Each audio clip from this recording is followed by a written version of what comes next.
Hello physics, here we are in chapter 18 section 2, and before we dive into it, just want to point out this little article right here. I encourage you to read about semiconductors, and really it is the transistor that makes things work, and this just scratches the surface of explaining those things, and I encourage you to check it out. You can see here the idea of what they talk about with transistors, and they get quite complicated. In fact, this circuit here that I've shown you before, you'll see that there's one right there. So our section is on resistors in parallel and in series. Actually, we're going to talk about series first. And all series means is that there's only one way for the electricity to go. So as the electricity leaves the battery or the generator, it goes from one thing to the next thing to the next thing. It's like a trail, and there's only one path, and you either have to climb over the rock or whatever you're climbing through, you have to go all the same direction. There's no other way to go. So an example of that is at the bottom of your text on 637, where battery is hooked up to two light bulbs and one comes right after the other. Notice again that the wires are curved, but in the drawing, they are at right angles. And so the electricity leaves the battery, goes around, and has to go through both resistors before it can make it to the other side.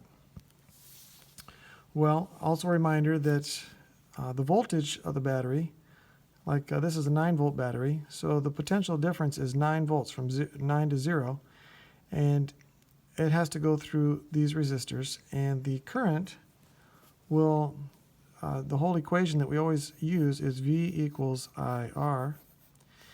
Since we know the voltage is 9 dropping across here, we would have to figure out both the resistors that it has to go through to get the total resistance. And that's what it's talking about on our other page. So it talks about equivalent resistance. We have to find the total resistance of the circuit because of this V equals IR scenario. And there's a diagram here showing you that as the electricity goes around the circuit, it has to go through both resistors. That means, as from the circuit's perspective, this is a total resistance. So we can mathematically take these two, combine them, and call them one resistor. And the math for that is the total resistance, or resistance equivalent, is equal to all the resistors that are in the circuit in series.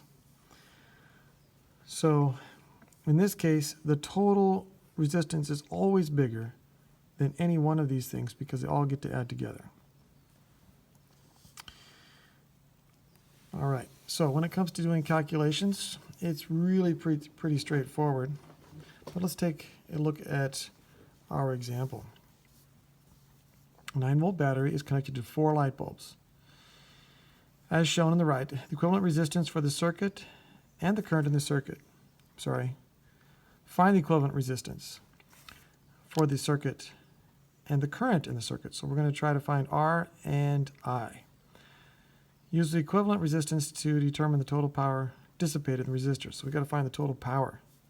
Well, we're given 4 different light bulbs. They are not all equivalent in resistance. They're all different. We know the battery is 9 volts. So we're given 9 resistors, the 4 resistors. So what's the total resistance? Well, that part is easy. We're just going to take and add all the resistors. Now just a note here, looking at the diagram, the electrons have only one path to go, and so this is in series.